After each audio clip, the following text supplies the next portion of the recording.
नमस्कार, आप देख रहे हैं न्यूज इंडिया। आपके साथ मैं हूं चारुल शर्मा। आपके साथ देश के सबसे बड़े डिबेट शो में आपका स्वागत है। प्रधानमंत्री नरेंद्र मोदी ने पश्चिम बंगाल के 24 दक्षिण परगना में एक चुनावी रैली को संबोधित करते हुए राज्य की सत्ता में काबिज टीएमसी पर जमकर निशाना साधा।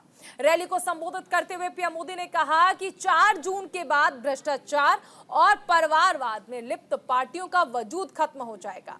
प्रधानमंत्री के बयान का आखिर मतलब क्या है, आज इसी पर चर्चा करेंगे, लेकिन उससे पहले दिखाते हैं आपको एक खास रिपोर्ट।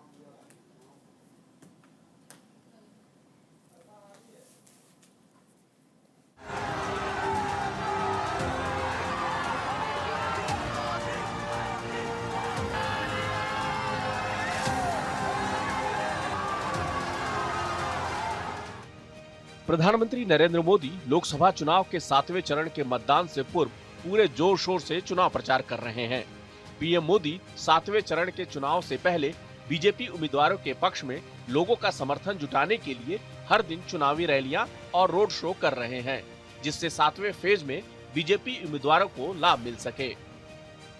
प्रधानमंत्री नरेंद्र मोदी ने पश्चिम बंगाल के दक्षिण 24 परगना में चुनावी रैली में एक तरफ तो राज्य की मुख्यमंत्री ममता बनर्जी पर जमकर निशाना साधा, तो दूसरी ओर ये भी कहा कि 4 जून को जैसे ही लोकसभा चुनाव के परिणाम आएंगे, उसके अच्छा संकेत भी दिया। पीएम का यह बयान खासकर उन दलों के लिए मुश्किलें खड़ा कर सकता है जिनमें परिवारवाद का बोलबाला है और जिनकी नीतियां वर्ग विशेष को लाभ पहुंचाने वाली होती हैं। आपकी हर अपेक्षा बीजेपी ही पूरा करेगी। साथियों, इस बार आपका एक वोट देश की राजनीतिक दिशा भी बदलने का काम करेगा। 4 जून के बाद अगले 6 महीने में देश में बहुत बड़ा राजनीतिक भूचाल आने वाला है। ये परिवारवादी पार्टियां अपने आप बिखर जाएगी। इनके कार्यकर्ता भी अब थक चुके हैं। वो भी देख रहे हैं कि देश किधर जा रहा है और ये पार्टियां किधर जा रही है। प्रधानमंत्री नरेंद्र मोदी और बीजेपी इस बार के लोकसभा चुनाव में पश्चिम बंगाल की मुख्यमंत्री ममता बनर्जी पर पहले से कहीं अधिक हमलावर हैं। पीएम पश्चिम बंगाल की सरकार पर घुसपैठ को बढ़ावा देने और मुस्लिम तुष्टीकरण का भी आरोप लगा रहे हैं। प्रधानमंत्री ने 4 जून के बाद भूचाल वाला जो बयान दिया है, उसका सीधा सीधा संबंध उन दलों से है जिनकी राज्य में सरकारें हैं। प्रधानमंत्री के इस बयान पर फिलहाल विपक्षी दलों की तरफ से कोई प्रतिक्रिया नहीं आई है, लेकिन क्षेत्रीय दलों को इस बयान से सचेत रहने की जरूरत है, क्योंकि पीएम बिना प्लान के कोई बयान नहीं देते हैं। प्रधानमंत्री के बयान का क्या असर होगा, इसका पता तो 4 जून के बाद ही चल पाएगा, लेकिन प्रधानमंत्री नरेंद्र मोदी के बयान ने विपक्षी दलों की बेचैनी को जरूर बढ़ा दिया है और क्षेत्रीय दलों को सोचने पर मजबूर कर दिया है। न्यूज इंडिया के लिए प्रकाश मिश्रा की रिपोर्ट। तो चलिए जानते हैं कि आखिर प्रधानमंत्री नरेंद्र मोदी के इस बयान के मायने क्या हैं। तमाम खास मेहमान हमारे साथ जुड़ गए। एक बार तारुफ आपसे करा देते हैं। शांत त्यागी कांग्रेस के प्रवक्ता हैं, संजय चक्रवर्ती जी टीएमसी के प्रवक्ता, मनीष गुप्ता जी राजनीतिक विश्लेषक हैं, प्रोफेसर भुवन भास्कर जोशी जी जो कि समाजवादी पार्टी के प्रवक्ता हैं, मनोज मिश्रा जी वरिष्ठ पत्रकार, और इसी के साथ ऋषभ तिवारी जो कि बीजेपी के प्रवक्ता हैं, हमारे साथ जुड़ गए हैं। तमाम खास मेहमान हैं। ऋषभ, सबसे पहले आपके पास आना चाहूंगी। प्रधानमंत्री नरेंद्र मोदी का यह कहना कि अगले 6 महीने में एक बड़ा राजनीतिक बदलाव होने वाला है, आखिर इसके मायने क्या हैं? राजनीतिक भूचाल की ओर किस ओर इशारा है? सबसे पहले न्यूज इंडिया का धन्यवाद जिन्होंने चर्चा के लिए आमंत्रित किया। जी देखिए, प्रधानमंत्री जी अगर कुछ भी बोलते हैं तो वो बिल्कुल सोच समझ के बोलते हैं। बाकी पार्टियों के नेता की तरह केवल भाषण देने के लिए नहीं बोलते। उन्होंने अगर बदलाव की बात कही है तो सकारात्मक परिवर्तन इस देश में जरूर आएगा। जिस तरीके से एक राजनीतिक एजेंडा लोग पेश करते आ रहे थे, जो कुछ लोग अपने परिवार को, इस देश की राजनीति को अपनी बपौती संपत्ति समझ रहे थे, उन लोगों की राजनीति बिल्कुल खत्म होने वाली है और इस देश में विकास की, लोकतंत्र की मजबूती की और अंतिम व्यक्ति के उन्नति की राजनीति आने वाली है। इसमें कोई शक नहीं। जितने भी ये बोलते हैं ना उसको कि दिया बुझने से पहले फड़फड़ाता है, तो ये निगेटिव राजनीति जो कर रहे हैं वो फड़फड़ा रहे हैं, जो आने वाले समय के बाद वो शांत हो जाएंगे। और मुझे लगता है कि देश की जनता भी समझ चुकी है कि आने वाला समय केवल विकास का समय होगा, और जिस तरीके से आपस में लड़ाने की बात हो, हर समय तुष्टीकरण करे, कोई इल्जाम बीजेपी पे देने की बात हो, तो जनता समझ रही है कि बहरूपीय कौन उतरे हैं चुनाव में और कौन विकास के लिए उतरा है। संजय जी, आपका रिएक्शन, प्रधानमंत्री नरेंद्र मोदी ने बंगाल में ये जो बयान दिया है और कहा है कि अगले 6 महीने में एक बड़ा राजनीतिक भूचाल आने वाला है, आप किस तरह से लेते हैं इसे? राजनीतिक भूचाल तो 4 तारीख को आ जाएगा जी, तो 6 महीने की बात ही नहीं हो रही है। राजनीतिक भूचाल 4 तारीख को ही आ जाएगा। उतनी लंबा इंतजार करने का, 5 दिन के प्रधानमंत्री हैं इस समय। और पहली बात तो अपनी सीट बचा ले। अपनी सीट जो है वही खतरे में है इस समय फिलहाल तो मोदी जी की। तो देख लीजिएगा कि शायद मोदी जी जो है वहां से लोकसभा चुनाव जीत नहीं पाएंगे। ठीक है, तो अपनी सीट बचा लें, बाकी तो चिंता दूसरी करें। ठीक है, लौटेंगे। भास्कर जी, देखिए, जो आज का जो बयान है आदरणीय मोदी जी का, वो सीधा सीधा जो उनके सहयोगी है उन पर अटैक है। अपना दल के अनुप्रिया पटेल जी को सोचना पड़ेगा, निषाद पार्टी के संजय निषाद जी को सोचना पड़ेगा, लोक जनशक्ति पार्टी के चिराग पासवान को समझना पड़ेगा, सुभाषपा के ओम प्रकाश राजभर को समझना पड़ेगा, और जो चुनाव लड़ रहे हैं परिवारवाद के कल्याण सिंह के बेटे राजू सिंह हों, अनुराग ठाकुर हों, उनकी ओर साफ साफ इशारा देने का काम करा है कि इन लोगों की राजनीति खत्म हो जाएगी। यही तो परिवारवाद के, जिनके परिवारवाद को गाली देते हैं उत्तर प्रदेश में माननीय मोदी जी और योगी जी उनको साथ लेके डोलते हैं, यही तो बात आज जनता को पच नहीं पा रही है। आपके अगर परिवारवाद की बात करते हैं, इनको काहे को साथ लेके चलते हैं? ये तो सब परिवारवाद से आते हैं। और रही बात जनता की अदालत में है, और आज 4 तारीख को बहुत जिम्मेदारी से कहना चाहता हूँ आपके चैनल के माध्यम से, जनता ने ये चुनाव लड़ा है। 2024 का जो चुनाव था, हम भी लगभग 3 दशक से पॉलिटिकल फील्ड में हैं, हम लोग बहुत जिम्मेदारी से कहते हैं ये 2024 का चुनाव इस देश के 140 करोड़ लोगों ने भारतीय जनता पार्टी के खिलाफ लड़ा था। जो इनके वादे थे वो बाद में जुमले हो गए, और जुमले अब नई गारंटी बन के आए हैं। इस पर देश विश्वास करने को तैयार नहीं। यहाँ का युवा, यहाँ की मातृशक्ति, यहाँ का किसान, जिनसे बड़ी बड़ी बातें करी गई थी, 2 करोड़ नौकरी की बात हुई थी, 20 करोड़ नौकरी का हिसाब नहीं दे पाए, उन विद्यार्थियों को आत्महत्या तक करनी पड़ी जिनको नौकरी नहीं मिल पाई। आपको याद होगा अच्छे से ब्रजेश पाल कन्नौज का, जिसने अपने डिग्रियों में आग लगा दी, ये सरकार, निकम्मी सरकार जो मुझे नौकरी नहीं दे पाई, अपनी आत्महत्या कर ली। वो बालक कन्नौज का नहीं, पूरे प्रदेश का नहीं, देश का बालक था। और एक हमारी बेटी थी, हमारी बहन थी, उसने आत्महत्या करने का काम करा जब पुलिस परीक्षा लीक हो गई। ये पूरी परीक्षा लीक कराने का एक नया सेंटर बन गया उत्तर प्रदेश, जहाँ पर लगातार परीक्षाएं लीक होती है, क्योंकि नौकरी ये देना नहीं चाहते। अब बात आए और उन लोगों को, ठीक है, अभी एक बार ओपनिंग रिएक्शन सबका ले लूं। ईशान त्यागी जी, आपका रिएक्शन। चारू जी, देखिए, राजनीतिक भूचाल का तो मालूम नहीं, लेकिन मानसिक भूचाल जरूर आ गया है प्रधानमंत्री जी के दिमाग में।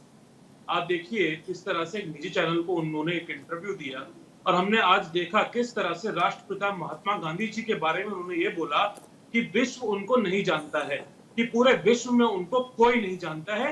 ये प्रधानमंत्री मोदी जी का बयान था। तो ऐसी बात एक ऐसा ही व्यक्ति बोल सकता है जो एंटायर पॉलिटिकल साइंस से पढ़ा हुआ हो, जिसकी राजनीतिक जो नॉलेज है वो इसी तक सीमित हो कि गोडसेवादी कौन है और गांधीवादी कौन।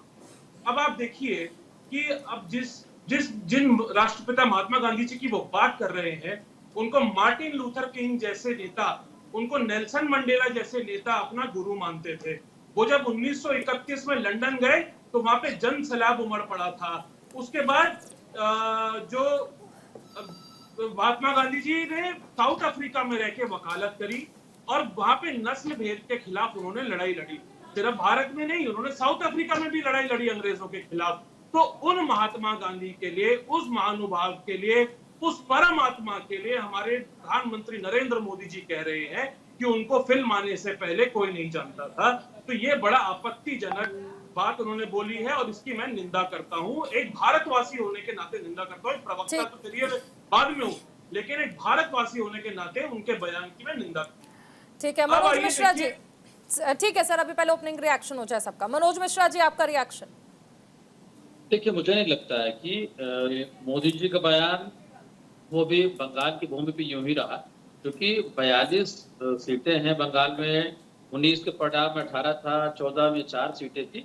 बहुत दूर की बात करते हैं। और बंगाल की जो समस्या है वो रोहिंग्या से लेकर के बॉर्डर पार से आने के लेकर के एक समाज को लेकर के, और जो क्षेत्रीय दलों पर उन्होंने कहा या परिवारवाद की बात कही, तो मुझे लगता है कि 4 जून के परिणाम के अतिरिक्त अविश्वास से परे के महीने के बाद की प्लानिंग, और क्योंकि पिछले बयान को चले जाते हैं, हमने विगत 10 सालों से और बतौर 24 साल कह सकते हैं कि बतौर मुख्यमंत्री फिर प्रधानमंत्री, तो बयानों को मायने होते हैं और बयान यूं ही नहीं दिए जाते। हमने बिहार में भी देखा, हमने उत्तर प्रदेश में देखा और बंगाल की बात देखी। देखिए, मैं एक बात बड़ी सीधी सीधी कहना चाहूंगा, क्योंकि बंगाल उनके लक्ष्य में 2021 के विधानसभा चुनाव में भी था, और मुख्य विपक्षी रूप में जब आप 3 सीट पे आते हो और 3 से सीधे आप 77 पहुंच जाते हैं, जब आप 4 सीट पे होते सीधे आप 18 पहुंच जाते हैं, तो उनको ये स्कोप दिख रहा है कि अगर, क्योंकि वामपंथ और कांग्रेस लगभग समाप्ति की ओर पे, टीएमसी सत्ता में है तो विपक्षी रूप में भारतीय जनता पार्टी, और ये विगत 7 से 8 वर्षों की संघर्ष की, चूंकि वहाँ ममता का आना सिक्कुर से लेकर नंदीग्राम से लेकर 21 संघर्षों से ममता वहां पहुंची, तो एक बड़ा स्पेस, बड़ा प्लेटफॉर्म मोदी जी को वहाँ खाली दिख रहा है। और लगता है कि अगर ममता को हम हिट करेंगे तो हमारी सीटें भी बढ़ेंगी, और शायद सरकार बनाने की जो मंशा है या उसमें कुछ कम ज्यादा हो सकता है। हम अनुमान की बात कर रहे हैं, मैं उसको यूं ही नहीं मानता हूँ। एक बयान से उनके कई सारे हैं, उसमें आप यानी एक बयान के कई सारे मतलब हैं। अब पार्टी अपने हिसाब से इस बयान को ले भी रही है। मनीष गुप्ता जी, आपका रिएक्शन इस पर।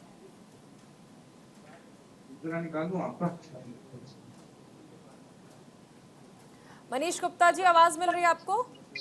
हाँ, बिल्कुल मिल रही है, बिल्कुल बिल्कुल जी, आपका रिएक्शन प्रधानमंत्री के इस बयान पर? नहीं, देखिए, अभी ईशान त्यागी की बात में सुन रहा था, उन्होंने बहुत ही नासमझी वाली बात करी है।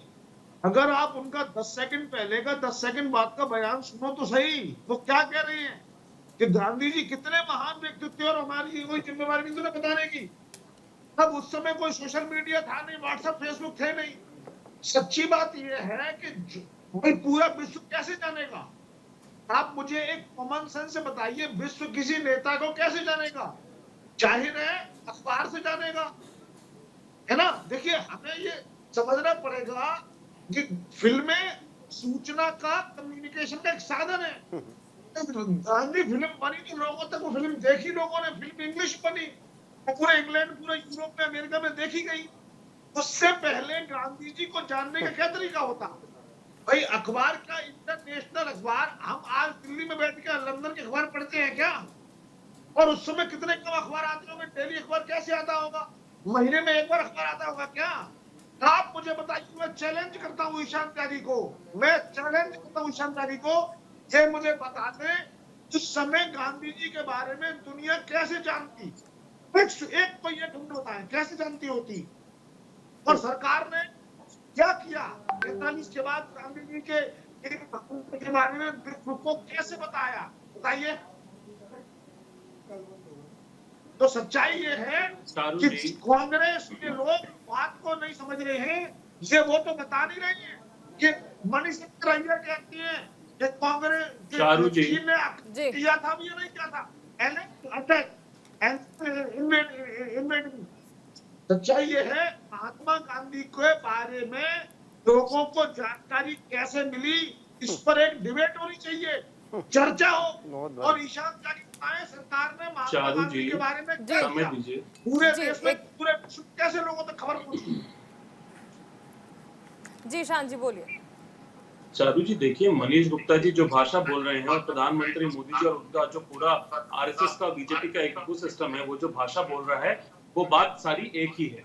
अब देखिए, ये लोग क्या बोलेंगे, भारतीय जनता पार्टी वाले या मनीष गुप्ता जैसे लोग क्या बोलेंगे महात्मा गांधी के बारे में, जिनके वैचारिक पूर्वजों ने उनकी हत्या करने का काम किया। अब आप ये देखिए, जिस दिन महात्मा गांधी जी को एक हिंदुत्ववादी गोडसे नाम के व्यक्ति ने, मैं तो उसका नाम भी नहीं लेना चाहता, उस व्यक्ति ने जब गोली मार दी थी, तो ये देखिए इंटरनेशनल प्रेस इस तरह से रिपोर्टिंग कर रही थी। देखिए, ये 4 बड़े चैनल हैं उस समय के जो रिपोर्टिंग कर रहे थे कि गांधी को गोली मार दी गई। ठीक है, सुनिए, तो महात्मा गांधी होली जी कोई भारतीय पहचान के मोहताज तो थे नहीं। भारत महात्मा गांधी जी इस बात के मोहताज तो थे नहीं कि 2014 में नरेंद्र मोदी आएंगे और नरेंद्र मोदी महात्मा गांधी जी का बखान करेंगे। तो गांधी जी का ये चश्मा तो अपना लेते हैं स्वच्छ भारत अभियान में, लेकिन अच्छा उनका मनीष नजरिया जी, नहीं अपना ईशान पाते जी, भारतीय हम बात जनता पार्टी आज वाले। प्रधानमंत्री मोदी के बयान को लेकर कर रहे हैं। ये गांधी और गॉडसे विवाद पर अगर ये दूसरी चर्चा बात। चली गई तो आपको लगता है जी। कि चर्चा का कोई औचित्य रह पाएगा?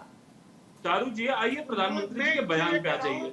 जब ये परिवारवाद की बात करते हैं तो अनुराग ठाकुर कौन है बताइए मुझे, नीरज सिंह कौन है, पंकज सिंह कौन है, पंकज सिंह राजनाथ सिंह के बेटे हैं कि नहीं है बताइए, अनुराग ठाकुर किसके बेटे हैं बताइए, पीयूष गोयल किसके बेटे हैं बताइए, करण सिंह कौन है, किसके बेटे हैं बताइए। एक रेपिस्ट के बेटे करण सिंह को टिकट देने का काम भारतीय जनता पार्टी ने कैसरगंज सीट से किया है, बताइए वो कौन है। पीयूष गोयल के पिताजी का नाम बताइए। जय शाह जो आज बहुत बड़ा क्रिकेटर है, जिसको अनुराग इनके कहते हैं कि उसने बड़ा योगदान दिया क्रिकेट में, उसको बताइए उसके पिताजी कौन है, जय शाह के पिताजी कौन है। अब बताइए, परिवारवाद की बात आप करते हैं, उसके बाद पूरे परिवारवादियों को आप अपने साथ ले ऋषभ जी आपकी बात का जवाब देना चाहते हैं। ऋषभ जी आपकी बात का जवाब देना चाहते हैं। जी ऋषभ जी, मुझे दीजिए एक बार जरा मनीष जी, जी मनीष जी, जी मनीष जी, ठीक है, बोलिए। और इसका जवाब मैंने इनको ऋषभ जी पहले बस भी एक दिया है। सेकंड रुक जाइए, एक सेकंड। मनीष जी पहले आप बोल लीजिए, बोलिए। चारू जी, मैं सिर्फ ये कह रहा हूँ, अंग्रेजों के देश में, अंग्रेजों के पड़ोसी देश में महात्मा गांधी कौन थे? उनके लिए वो दुश्मन थे, क्योंकि वो देश की आजादी के लिए लड़ रहे थे। और अगर वो उनके दुश्मन थे तो उनकी तारीफ हुआ कैसे होती? जाहिर है कि उनकी तारीफ अंग्रेज लोग नहीं कर सकते थे। ऐसे में सरकार की जिम्मेवारी बनती कि महात्मा गांधी की कहां से पढ़ के आते हो यार, क्या बातें कर रहे हो? अरे यही बता रहा हूँ, अंग्रेजों के दुश्मन तो थे ही, लेकिन उस समय गांधी जी की जो एक्सेप्टेंस थी, गांधी जी की जो आप देखिए, आप लोग जिस इकोसिस्टम से पढ़ के आते हैं ना मनीष जी, हमें सब मालूम है। आपकी जो व्हाट्सएप यूनिवर्सिटी पे जो मैसेज आते हैं आपको सुबह सुबह, वो आप आके जाके आप लोग आपस में बहस ना करें, मैं एक बार ऋषभ जी को मौका दे दूं। मनीष जी प्लीज, ऋषभ जी आप बोलना चाह रहे हैं, बोलिए। चारू जी, परिवारवाद को लेकर हमेशा चर्चा होती है और उसके बाद मुझे पता है ये लोग यही बोलेंगे अनुराग ठाकुर कौन है, पंकज सिंह कौन है, काफी नाम गिनाए जाते हैं। इन्हें कई बार समझाया गया पर ये इन्हें राजनीतिक मोतियाबिंद हो गया है। परिवारवाद ये नहीं होता कि किसी राजनेता का बेटा या उसकी बेटी राजनीति में आ जाए। चारू शर्मा न्यूज इंडिया पे बैठ के डिबेट करा रही है, चारू शर्मा के घर के लड़के या घर के बच्चे भी डिबेट करा सकते हैं, ये परिवारवाद नहीं है। लेकिन चारू शर्मा के घर के लोग भी डिबेट कराएंगे, ये परिवारवाद है जो इन्हें समझ में नहीं आता। जब बच्चे के जन्म लेने से पहले पोस्ट डिसाइड कर दिया जाए, विरासत सजा दिया जाए, उसे परिवारवाद कहते हैं। और जब 24 साल से एक ही परिवार का लोग राष्ट्रीय अध्यक्ष रहे, उसे परिवारवाद कहते हैं। जब जय तो शाह इन्हें को ये समझ में नहीं आएगा क्योंकि इनको तो राजनीतिक मोर्चा भी हो रखा है। दूसरी बात मैं आपको बता रहा हूँ, गांधी जी का वर्ल्ड कप जीत कर आए थे, गांधी जी के प्रति इतना ही हमदर्दी रहा था, तो गांधी जी को सच्ची श्रद्धांजलि देना होता है, स्वच्छता के लिए क्रांति लाना, गांधी जी को सच्ची श्रद्धांजलि देना होता है, उनकी नीतियों को इम्प्लीमेंट करना। उनके लिए तो गांधी जी केवल गांधी परिवार है, उनके इर्द गिर्द घूमना ही गांधी समझते हैं। लेकिन नरेंद्र मोदी जी ने गांधी जी को सच्ची श्रद्धांजलि दी। 14 में चुनाव जीतते उन्होंने कहा स्वच्छता को लेकर हम क्रांति लाएंगे, भारत को स्वच्छता में नंबर 1 लेकर आएंगे। उसे कहते हैं गांधी जी की विचारधारा को लेकर चलना। भास्कर जी आप कुछ कहना चाह रहे हैं? देखिए, मैं कहना चाहता हूं, अभी मेरे भारतीय जनता पार्टी के मित्र कहते राजनीति में स्वच्छता लेकर आए। मैं स्वच्छता देखता हूं, जब 70,000 करोड़ का घोटाले का आरोपी को माननीय प्रधानमंत्री जी अपनी पार्टी में लाके नमामि गंगे के तहत उसे स्वच्छ कर देते हैं, छगन भुजबल साहब को कर देते हैं, नारायण राणे को कर देते हैं, हेमंत बिस्वा को कर देते हैं, शुभेंद्र अधिकारी को कर देते हैं, हसन मुशर्रफ को कर देते हैं, अशोक चौहान को कर देते हैं। ये तो स्वच्छता वाला जो प्रधानमंत्री जी ने 10 साल के कार्यकाल में करा, वो देश के सामने है। आपने 6,986 करोड़ का जो घोटाला करा इलेक्ट्रॉन बोर्ड का, इसी कारण आपकी हालत पतली है। और दूसरा बताना चाहता हूँ, इस देश के लोगों को 500 करोड़ रुपए आपने चंदा लेकर वैक्सीन जो लगाई है और बदले में उनको जो गिफ्ट करा है, हार्ट अटैक की बीमारी आपने करी है, इसका जवाब वैक्सीन आपको 4 तारीख को आपको इसका रिजल्ट लगेगा, जो वैक्सीन आपने लोगों को लगाने का काम करा और 500 करोड़ का चंदा लिया। आपने जो नीति लाए हैं, पहले आपने क्या करा, पहले आपने डंडा मारा सीबीआई इनकम टैक्स का, और मारा किसका, आईटी का आपने, फिर उसके बाद डंडे के बाद चंदा लिया और चंदे के बाद उनको धंधा देने के काम करा। इस कारण मोदी जी को 10 साल में याद किया जाएगा। और अभी आप बात कर रहे थे महात्मा गांधी की, आप लोग बात करेंगे महात्मा गांधी की। आपको पता है महात्मा गांधी कौन है? आपको पता है महात्मा गांधी कौन है? इस देश के लिए फादर ऑफ नेशन है, राष्ट्रपिता है वो, देश का प्रधानमंत्री, देश का राष्ट्रपति, बहुत छोटी इकाई है राष्ट्रपिता के सामने। और गांधी जी को परिचय की आवश्यकता नहीं है आदरणीय मोदी जी के द्वारा।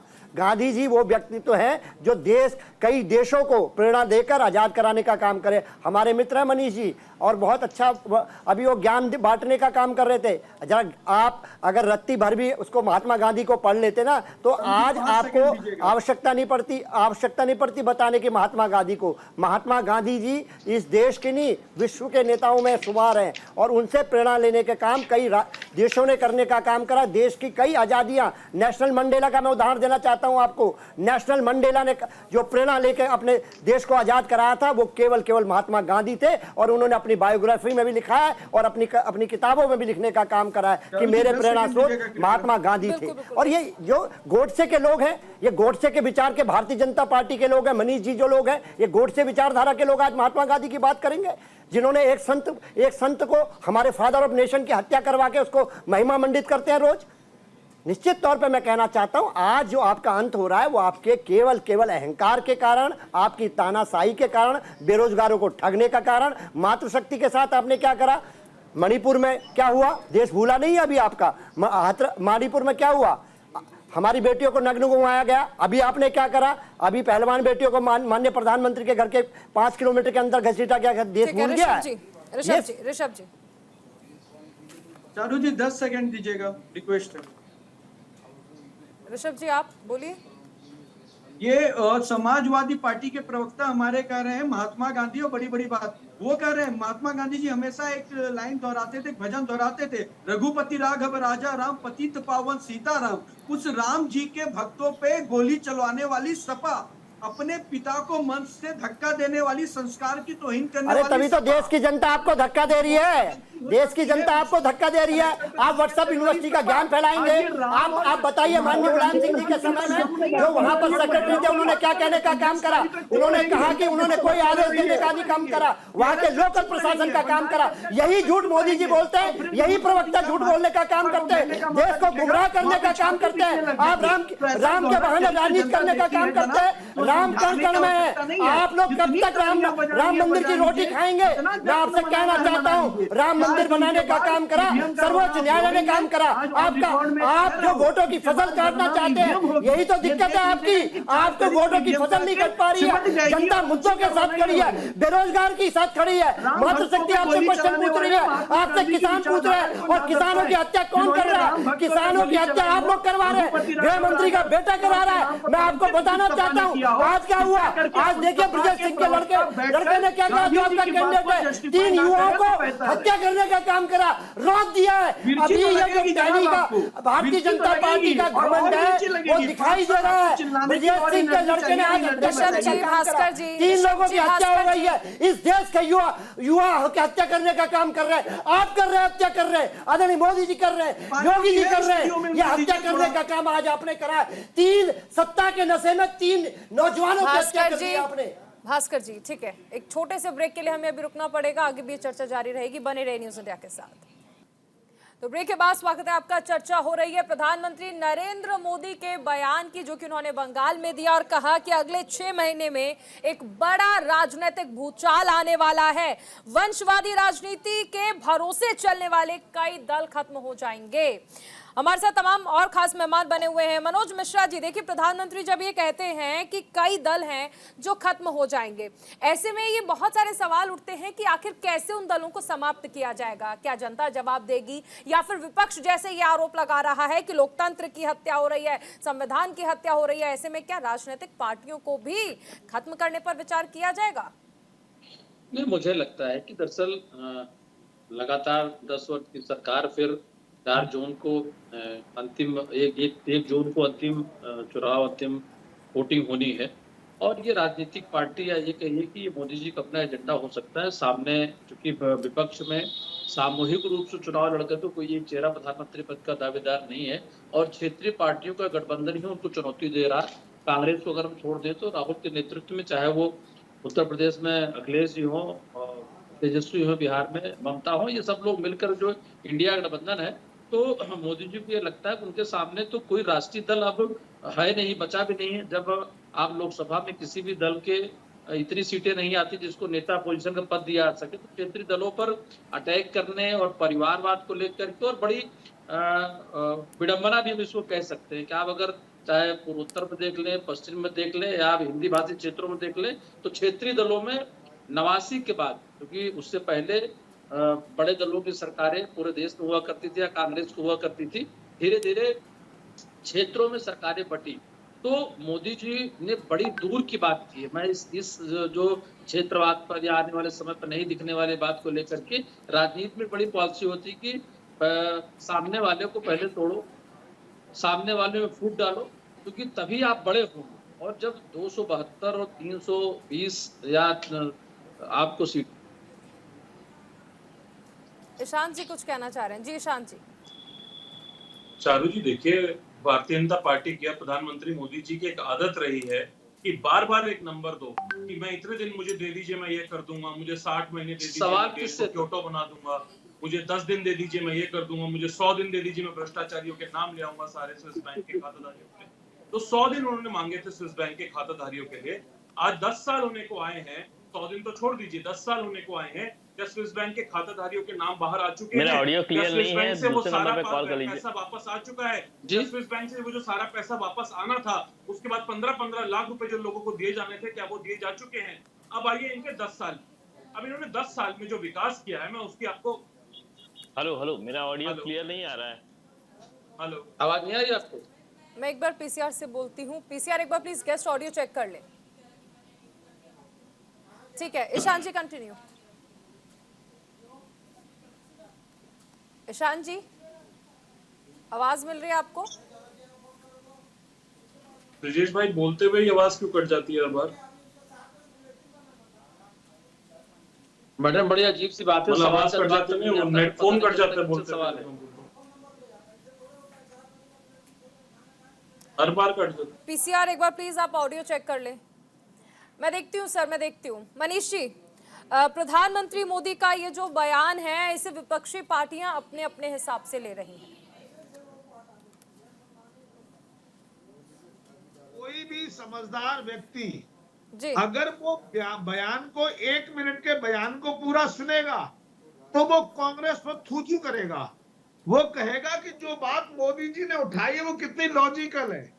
होना ये चाहिए कि अभी मणिशंकर अय्यर ने क्या कहा है, जवाहरलाल नेहरू के पूरे बलिदान पर उन्होंने क्वेश्चन मार्क लगा दिया।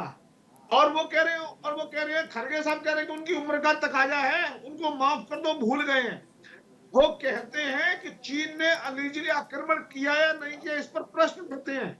वही मोदी जी ये कहते हैं कि नेहरू सरकार ने, गांधी सरकार ने, राहुल गांधी की सरकार ने महात्मा गांधी की इमेज बिल्डिंग के लिए, अपने उनके अच्छे कार्यों को बताने के लिए कुछ नहीं किया।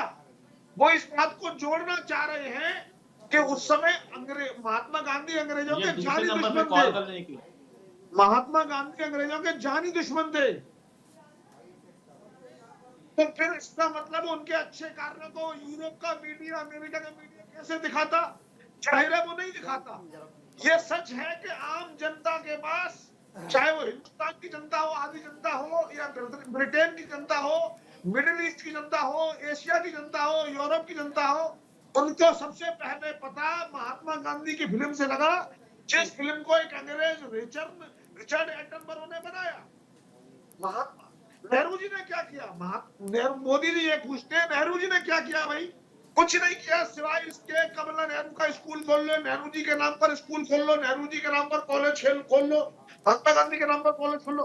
तो बात ये अपनी सेल्फ इमेज के लिए तो इतना करते हैं, उनके कपड़े घरे मिले जाते हैं। महात्मा गांधी के लिए क्या कोई इनकी स्टैचू कहीं लगाई? क्या उनके जीवन पर कोई वृत्तचित्र, कोई किताब लिखी गई, सरकारी मदद से कुछ काम किया गया, वो बताने की जरूरत है। उन्हें ये चाहिए कि कांग्रेस ये बताए, ईशान त्यागी यहाँ बैठ के ये बताए कि महात्मा गांधी के जीवन पर अगले 10 सालों में इतनी किताबें लिखी गई, इतनी किताबें बेची, उनको सरकार ने क्या मदद की। महात्मा गांधी की जीवन के जीवनी पर, उनके अच्छे कामों के प्रचार प्रसार पर सरकार ने क्या किया, उसका जवाब दो। मोदी जी को भूल जाओ। भास्कर जी जवाब देना चाहते हैं। भास्कर जी, मनीष जी, भास्कर जी जवाब देना चाहते हैं।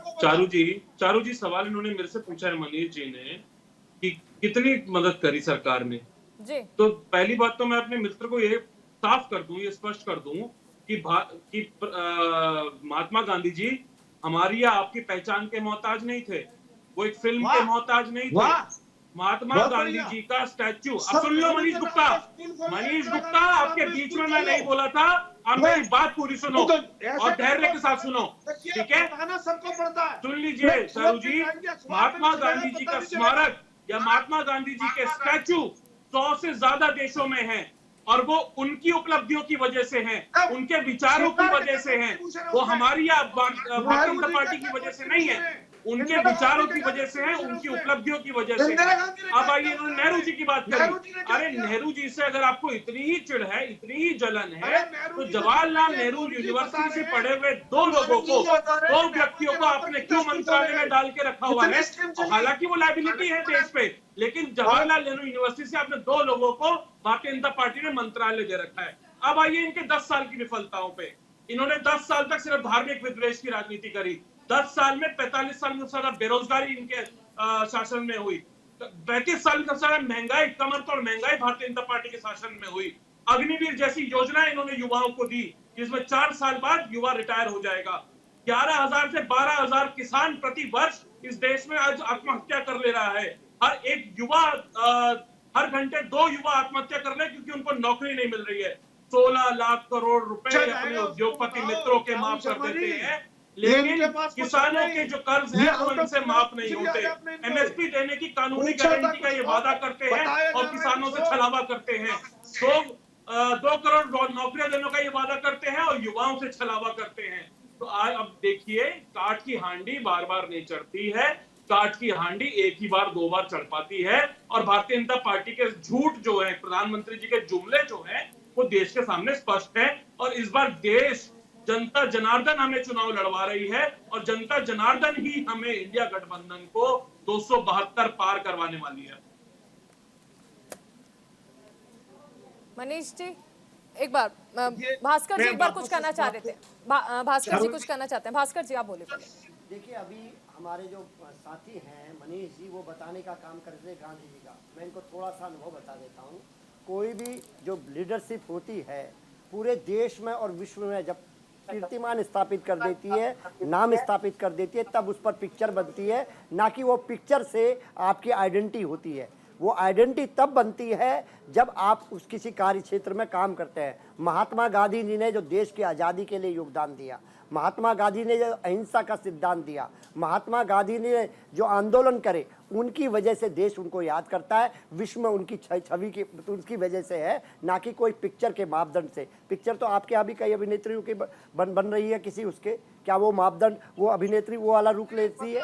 मैं आपको बताना चाहता हूँ बहुत जिम्मेदारी से, महात्मा गांधी को भारतीय जनता पार्टी के महात्मा गांधी को हमेशा भारतीय जनता पार्टी के लोगों ने छोटा करने का काम करा। और किस प्रकार के कटाक्ष, किस प्रकार के मीम आपके व्हाट्सएप यूनिवर्सिटी में चलते हैं, पूरा देश जानता है। और रही बात आज के चुनाव की, मैं आपको बहुत जिम्मेदारी से कहना चाहता हूं, ये चुनाव जनता ने लड़ा है और सब आपके जो मुद्दे थे वो सारे मुद्दे आपके खोखले हो गए। आपने बात करी थी 2 करोड़ नौकरी की, कहाँ गई नौकरियां? 20 करोड़ जनता हिसाब मांग रही है, युवा हिसाब मांग रहे हैं आपसे। मातृशक्ति की रक्षा की बात कही थी, बेटी बचाओ बेटी पढ़ाओ की बात कही थी। आज आप देखिए क्या हुआ बनारस में, आपने देखने का काम करा। और अब अभी मैं देख पा रहा था मध्य प्रदेश में, ताज़ा उदाहरण मैं आपको बताना चाहता हूँ आपके चैनल के माध्यम से, एक SC कास्ट की लड़की का रेप आपके भारतीय जनता पार्टी के लोग करते हैं, और पूरा परिवार, और उस लड़की की भी आज हत्या हो गई, लेकिन पूरे देश के मीडिया में बिल्कुल सूखा पड़ा हुआ है। कोई चर्चा नहीं कर पा रहा कि मध्य प्रदेश में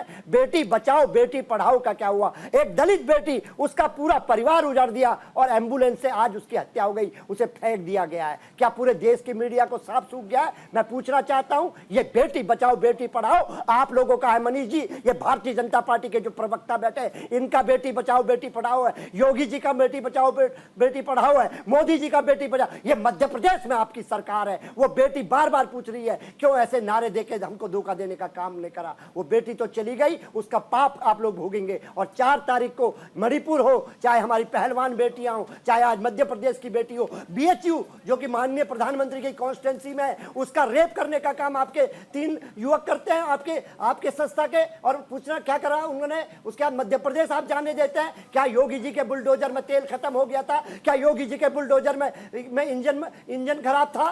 क्यों नहीं बुलडोजर चला उसमें? देश जानना चाहता है, प्रदेश जानना चाहता है। ये बुलडोजर भी अपना पराया करता है आप लोगों का। जनता हिसाब ऋषभ देने जा आपकी रही बात है। का जवाब देना चाहते हैं। जी ऋषभ जी।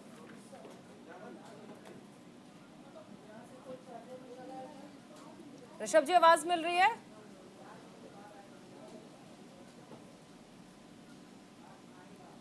ऋषभ जी आवाज मिल रही है आपको?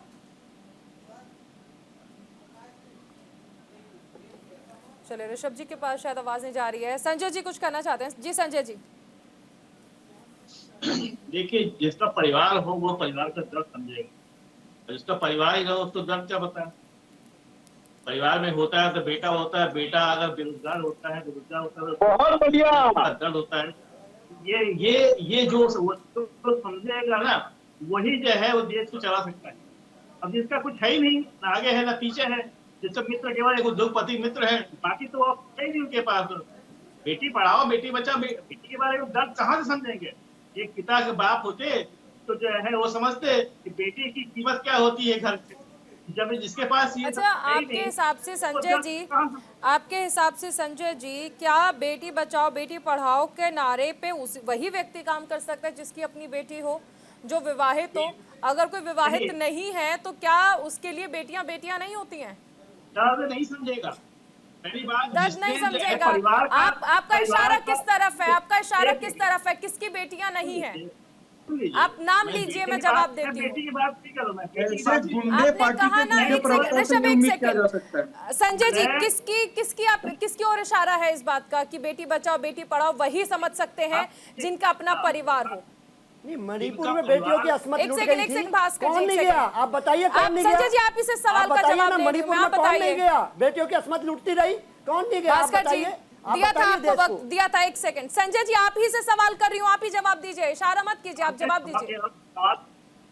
तो मैं जवाब दूं।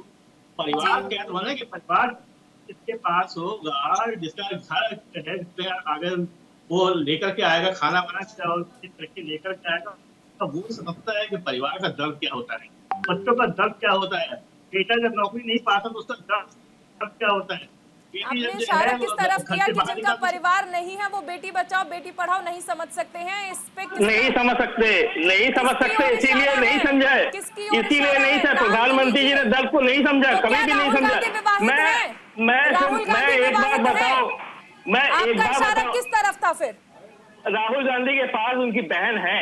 नहीं, आपने कहा बच्चों की बात करी, आपने बदतमीज और वाहियात सोच वाले प्रवक्ताओं को कृपया करके मौका ना दें। चाहिए जिनकी आप सोच किस में ओर इतनी इशारा नस्ल करते भेदी हैं? और जिनकी सोच में इतनी गिरावट हो, वैसे प्रवक्ताओं से क्या उम्मीद की जा सकती है? उनके पार्टी की आप बात करेंगे बेटी बचाओ बेटी पढ़ाओ की, आप लोग बात करेंगे। आप क्या ब्रिजभूषण सिंह क्या कर रहे थे? देश जानना चाहता है, देश समझना चाहता है आप लोगों को। ब्रिजभूषण सिंह के बेटे के अलावा किसी को टिकट नहीं दे पाए। पहलवान बेटियों को साथ क्या हो गया? आप लोग बताएंगे, आप लोग बताएंगे। मध्य प्रदेश में कौन गया वहाँ पर? मुख्यमंत्री गए वहाँ पर? मोहन यादव गए वहाँ पर? मोहन यादव गए वहाँ पर मध्य प्रदेश में क्या किसी नेता की संवेदना आई? एक दलित बेटी का पूरा परिवार उजड़ गया। भास्कर जी एक सेकंड, भास्कर जी एक सेकंड, एक सेकंड। कैसी छोटी सोच लेकर ये बैठते हैं, इसीलिए अरे आपकी बड़ी सोच दिखाइए ना। मोहन यादव कहाँ है? मोहन यादव गया क्या? वो दलित बेटी के मोहन यादव गया, उसके परिवार उजड़ गया है। आप यहाँ पे बड़ी बड़ी बातें बोलेंगे टीवी चैनल में, साफ छूट दिया मीडिया को। दलित बेटी का पूरा घर बर्बाद हो गया, दलित बेटी की हत्या हो गई, रेप करने वाले भारतीय जनता पार्टी के लोग नहीं चलेगा। क्यों नहीं दिखा रहा मीडिया? क्यों नहीं दिखा रहा भारतीय जनता पार्टी के लोगों को? कहाँ गए मोदी जी की संवेदनशीलता? कहाँ गया मोदी? मोहन यादव का संवेदनशीलता बेटी के बारे में जान बताइए। 4 जून के बाद जनाब अरे आप दिखाइए ना, क्या नहीं बोल पा रहे आप? एक शब्द बोलिए, एक शब्द बोलिए मध्य प्रदेश में जो दलित बेटी की हत्या आपने कर दी, दलित बेटी की हत्या आपने कर दी है। कल दलित बेटी की हत्या कर दी आपने, प्रवक्ता जी, भारतीय जनता पार्टी के प्रवक्ता आपने हत्या कर दिया, मोहन यादव ने कर दिया। पूरा प्रशासन लग गया उसके परिवार को, वो बेटी मर गई है। कहाँ गया बेटी? झूठ बोलने का काम। एक सेकंड भास्कर जी, भास्कर जी, भास्कर जी एक सेकंड, भास्कर जी एक सेकंड, ऋषभ एक सेकंड। ये संजय जी आपका कहना है कि धमकी दे रहे हैं ऋषभ जी? जी हाँ बिल्कुल, इस तरीके से जिस तरीके अगर कोई भ्रष्टाचार करता है और उसे जेल भेजना चाहिए तो ये धमकी कैसे है? क्या भ्रष्टाचारियों की जगह खुला आसमान होना चाहिए? क्या भ्रष्टाचारियों की जगह ये देश होना चाहिए, सरकारी विभाग होना चाहिए? या भ्रष्टाचारियों को आप चाहते हैं कि मंत्री बना दे? क्या कर दे? भ्रष्टाचारियों को भारतीय जनता पार्टी में जाना चाहिए ये तय है या जेल जाओ या भारतीय जनता पार्टी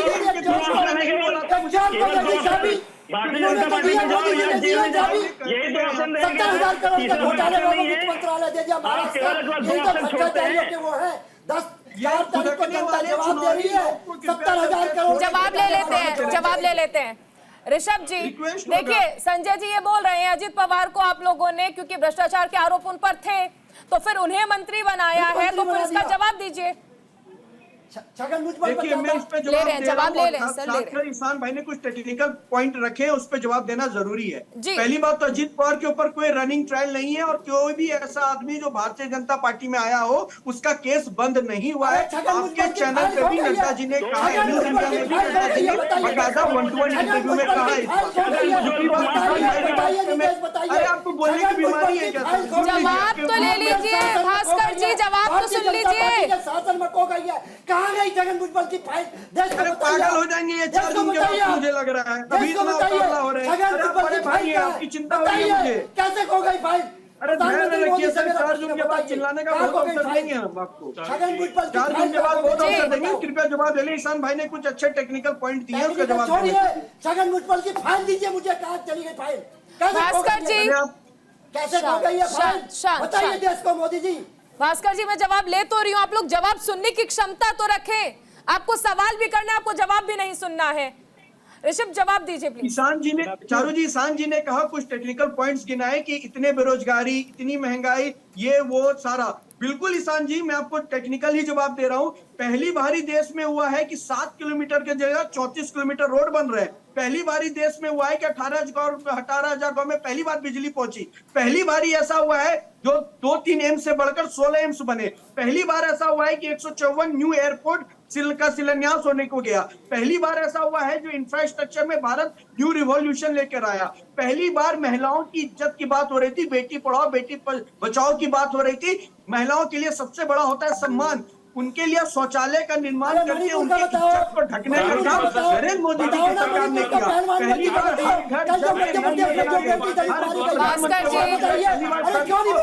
दिया गया, आयुष्मान के तहत लोगों को इलाज किया गया। तो ये सब पहली बार हुआ है। और अगर आप ये कर लिए होते ये करना होता, हम और देश को मजबूत करते। आपने बेस तक नहीं बनाई, हमने नींव भी बनाया है।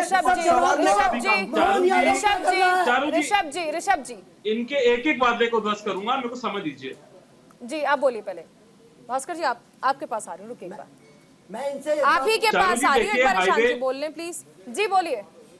चारू जी देखिए, मेरे मित्र ने बहुत अच्छी बातें करी, मैं इनके वादों को एक एक करके ध्वस्त करूंगा। जी। इन्होंने हाईवे की बात करी। जी। जब हमारी सरकार में हाईवे बनते थे तो अगर 1 किलोमीटर हाईवे बना है, चाहे उसमें 2 लेन बनी हो, 3 लेन बनी हो, 4 लेन बनी हो, 6 लेन बनी हो, उसको 1 किलोमीटर गिना जाता था। इनकी सरकार ने आके वो नॉर्म चेंज कर दिया, वो रूल चेंज कर दिया, और उसके बाद ये होने लग गया है कि अगर मान लीजिए 1 किलोमीटर हाईवे बना है और 3 लेन का हाईवे बना है तो उसको 3 किलोमीटर गिनने का ये लोग काम कर रहे हैं। तो इस तरह के तो इनके नंबर है। दूसरी बात, एयरपोर्ट की मेरे मित्र ने बात करी। एयरपोर्ट ये बना रहे हैं, उसके बाद एयरपोर्टों को उठा उठा के अपने मित्र अडानी को दे देते हैं, अडानी को दे देते हैं, अडानी को दे देते हैं। उसके बाद वहां पे कितनी महंगाई होती है, वहां पे पार्किंग का टैक्स लगाया जाता है, वहां पे गाड़ी घुटाने का टैक्स लगाया जाता है, ये लोग नहीं समझ रहे हैं। बिजली की इन्होंने बात करी कि इन्होंने 18,000 गाँव में बिजली दे दी।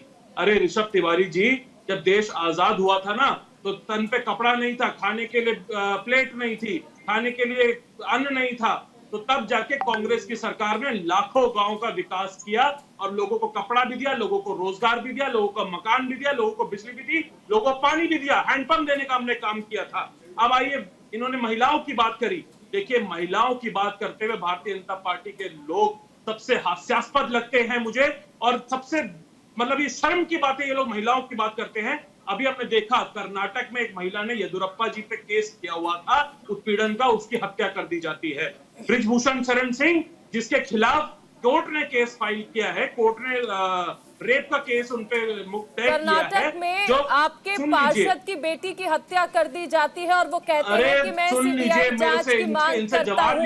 यानी राज्य सरकार पर भी उन्हें भरोसा नहीं है। वो तो जवाब देने के लिए तैयार है और उनसे जवाब लिया जाएगा। और ऋषभ जवाब दे तो प्लीज मणिपुर के मुद्दे पर जवाब जरूर दीजिएगा, क्योंकि भास्कर जी लगातार आपसे मणिपुर का मुद्दा उठा रहे हैं, जिस पर आप जवाब देंगे कि मणिपुर में महिलाओं को निर्वस्त्र बाहर घुमाया गया, उसकी वीडियो बनाई गई, प्रधानमंत्री जी कुछ नहीं बोलते, क्या वो जवाब देंगे? ठीक है ऋषभ जी, आप ही जवाब दीजिए। मणिपुर का मुद्दा उसमें प्लीज जरूर होना चाहिए, और इसी के साथ साथ रेवन्ना का मुद्दा जरूर होना चाहिए, क्योंकि भास्कर जी लगातार ये सवाल उठा रहे हैं। मध्य प्रदेश में पूछिए दलित लड़की का पूरा। जी मैं देखिए बता रहा हूँ, मणिपुर के मुद्दे पे आदरणीय प्रधानमंत्री जी ने बकायदा संसद में कहा, और जब वो कहना शुरू किए तो विपक्ष भगोड़ा निकला। लेकिन संदेश खाली के मुद्दे पे एक चूर शब्द तक कांग्रेस के किसी बड़े नेता प्रवक्ता के द्वारा नहीं निकला। स्वाति मेहवाल जब तक वो ब्रिजभूषण के सामने खड़ी थी तो बहुत अच्छी थी, लेकिन इसी स्वाति मेहवाल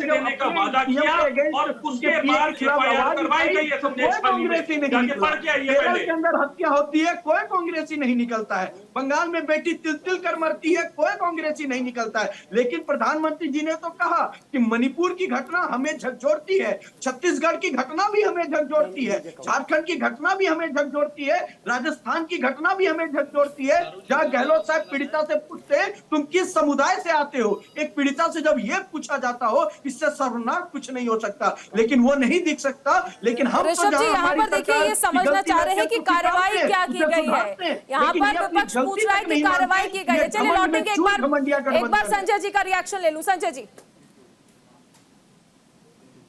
देखिए, मैं तो सिर्फ इतना जानता हूँ जी, जब भी देश पे विपत्ति आई प्रधानमंत्री वहां से गायब। हमेशा आप ये मणिपुर की घटना को छोड़िए और जितनी भी घटना पड़ी, 77 दिन के बाद मणिपुर में मां निकला, 77 के बाद 18 दिन के लिए वो जब वीडियो वायरल हो गया, लोग सब दिखने लग गया, सब पूरी दुनिया जान गई, तब जाकर के मणिपुर के बारे में। क्या सरकार इतनी निकम्मी है कि उनको पता ही नहीं? और डबल इंजन की सरकार है, ऐसा नहीं है, डबल इंजन की सरकार। आप कोई भी घटना देख लीजिए,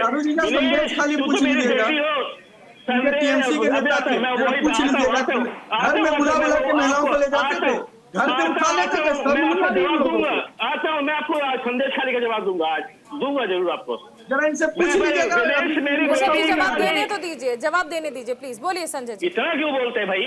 विनेश मेरी बेटी, उसके बाद 5 किलोमीटर के अंदर जब विनेश को घसीटा जाता है तो वो बेटी कहाँ चली जाती है?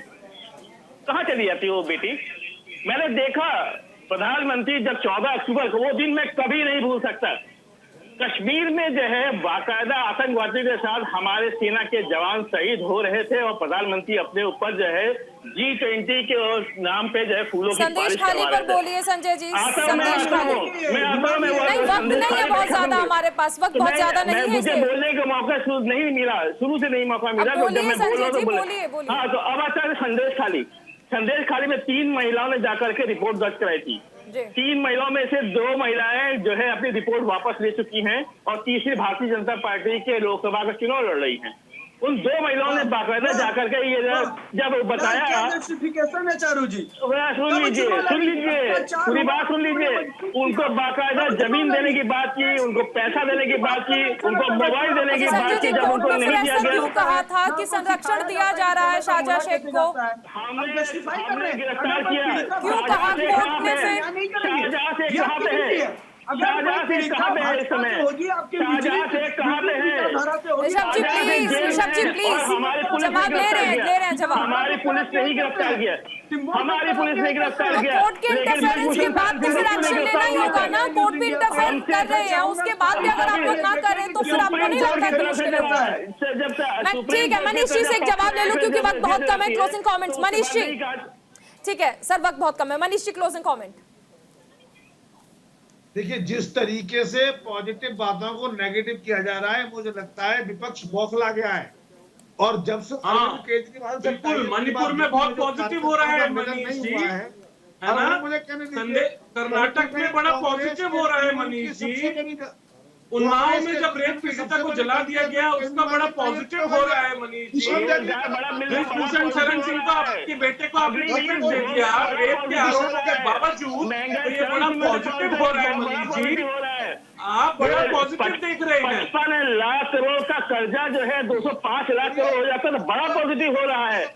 अंकिता भंडारी का रेप हो जाता है भारतीय जनता पार्टी के कार्यकर्ता द्वारा, बेटे द्वारा, तो बड़ा पॉजिटिव हो रहा है मनीष जी। वाह, आपकी सोच और समझ, आपकी मानसिकता बाहर दिख रही है, पूरे देश को दिख रही है।